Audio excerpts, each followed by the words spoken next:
Oke, baik. Kita masuk ke pembahasan. Kita sudah mulai masuk ke materi-materi training, dan video kali ini kita akan mulai membahas tentang jenis-jenis traffic di internet. Kenapa ini penting dan perlu saya sampaikan? Karena goalsnya adalah Anda bisa mengetahui dan memahami jenis-jenis traffic yang ada di internet. Kemudian setelah mengetahuinya, Anda bisa menentukan dan bisa memilih jenis traffic mana yang diperlukan untuk bisnis Anda, dan jenis traffic apa yang sebenarnya Anda bisa prioritaskan atau Anda bisa tunda terlebih dahulu. Oke, kita masuk ke pembahasan. Pada prinsipnya ada 3 jenis traffic di internet. Yang pertama adalah controllable traffic atau traffic yang bisa kita kontrol. Oke, sekali lagi ya, controllable traffic artinya traffic atau pengunjung yang bisa kita kontrol. Kemudian lawannya yaitu uncontrollable traffic, artinya traffic atau pengunjung yang tidak bisa kita kontrol. Dan yang terakhir adalah on traffic. Kita akan bahas satu-satu, teman-teman. Yang pertama adalah controllable traffic atau traffic yang bisa kita kontrol. Jenis traffic yang dapat dikontrol jumlahnya sesuai dengan keinginan. Artinya atau bahasa simpelnya seperti ini. Nah, contohnya adalah seperti Facebook Ads, iklan Facebook, Google Ads, Bing Ads, Instagram Ads. Nah, kenapa ini traffic yang bisa kita kontrol? Karena prinsipnya jika kita menginginkan jumlah traffic tertentu yang ingin datang ke website kita, misalnya kita ingin ada hari ini 100 pengunjung atau 100 traffic, maka jika Anda menggunakan Facebook Ads, Anda tinggal bayar sejumlah uang tertentu, maka Facebook akan mendatangkan sesuai dengan keinginan Anda. Misalnya dari 100 traffic yang ingin Anda datangkan, Anda harus mengeluarkan misalnya Rp100.000, maka dengan mengeluarkan uang Rp100.000 Anda mendapatkan 100 traffic dari Facebook Ads. Nah, ini yang disebut dengan traffic yang bisa kita kontrol. Google Ads juga begitu. Kalau kita bisa kontrol berapa traffic yang ingin datang ke website kita, berapa klik yang ingin dihasilkan. Instagram Ads juga. Jadi controllable traffic itu adalah poin plusnya kita bisa menentukan sendiri berapa banyak traffic yang ingin masuk atau yang ingin kita dapatkan untuk mendatangkan ke website kita. Jadi plusnya di situ.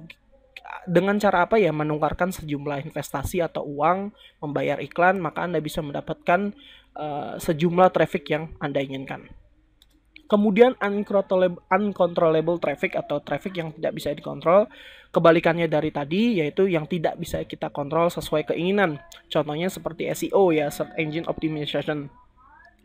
Walaupun benar memang dalam SEO kita ada namanya proses riset ya keyword, kita bisa mengetahui jumlah pencarian tiap bulan di keyword tersebut, misalnya 1000 pencarian tiap bulan. Tapi kita tidak bisa tahu apakah benar-benar 1000 per bulan kita dapatkan atau tidak gitu. Bisa kurang, bisa lebih yang kita dapatkan. Jadi kenapa makanya SEO itu bisa dikategorikan uncontrollable traffic. Nggak bisa kita kontrol. Kemudian juga ada endorse. Endorse itu seperti Anda jualan di Instagram, kemudian Anda memutuskan untuk mengendorse salah satu public figure atau artis yang sudah terkenal, memiliki jumlah followers ribuan, bahkan jutaan, Anda endorse. Nah, dari contoh umpama si artis A memiliki 1 juta followers, contoh ya. Nah, tidak mungkin 1 juta followers itu akan datang ke website Anda atau website yang sudah dipromosikan oleh si artis tersebut, ya kan? Bisa saja berkurang, bisa juga lebih, tapi nggak mungkin sih, rata-rata nggak mungkin lebih dari jumlah follower yang mereka dapatkan. Jadi ini kita tidak bisa kontrol. Kenapa? Makanya endorse itu salah satu jenis traffic yang tidak bisa dikontrol. Sosial media juga ya, sosial media bukan sosial media dengan bayar atau iklan ya, tapi sosial media kita posting ke Facebook, Twitter, dan lain sebagainya. Nah, misalnya jumlah teman Anda di Facebook 2000. Anda posting untuk mendapatkan traffic, berharap 2000 teman Anda itu datang ke website Anda, itu tidak mungkin karena bisa saja kurang, bisa saja lebih juga. Jadi ini tidak bisa kita kontrol. Kemudian ada banner ads juga, ini yang termasuk uncontrollable traffic yang tidak bisa kita kontrol. Nah, kemudian yang ketiga ada on traffic atau jenis traffic yang dimiliki dalam bentuk database. Nah, ini contohnya email marketing. Nah, plusnya ketika kita memiliki on traffic sendiri atau traffic kita sendiri adalah kapanpun kita ingin mendatangkan traffic, kita tinggal broadcast atau kita tinggal broadcast istilahnya, atau menginfokan. Kalau Anda punya database WhatsApp, Anda tinggal broadcast via WhatsApp. Anda punya database email, Anda tinggal broadcast ke list email Anda. Kemudian saat itu juga mereka akan datang sebagai traffic yang Anda miliki. Walaupun sebenarnya email marketing banyak, kalau saya pribadi, walaupun beberapa mentor saya menyatakan bahwa ini termasuk traffic yang bisa dikontrol, tapi bagi saya juga belum, saya mengkategorikan ini masih belum bisa dikontrol. Kenapa? Karena walaupun misalnya ya, umpama list kita punya 5.000, kita broadcast ke 5.000 orang tersebut. Mungkin tidak semua orang membuka email yang Anda kirimkan tadi. Bisa saja hanya 10%-nya atau 20%-nya dan lain sebagainya. Jadi kita tidak bisa menentukan. Tapi plusnya di ketika kita memutuskan atau kita memiliki on traffic ini adalah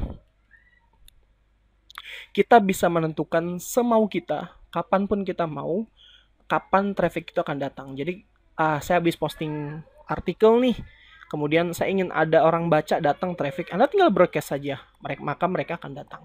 Nah, itulah enaknya ketika Anda memiliki traffic Anda sendiri. Nah, traffic Anda sendiri bisa didapatkan dengan memiliki sebuah database. Bisa berupa email list, WhatsApp, nomor kontak, nomor HP, dan lain sebagainya. Oke, jadi demikian. Perlu pahami lagi ya, saya review ulang bahwa ada 3 jenis traffic. Yang pertama controllable traffic, traffic yang bisa kita kontrol, kemudian uncontrollable traffic yang tidak bisa kita kontrol, dan yang terakhir adalah on traffic. Nah, mana jenis traffic yang Anda butuhkan untuk bisnis Anda?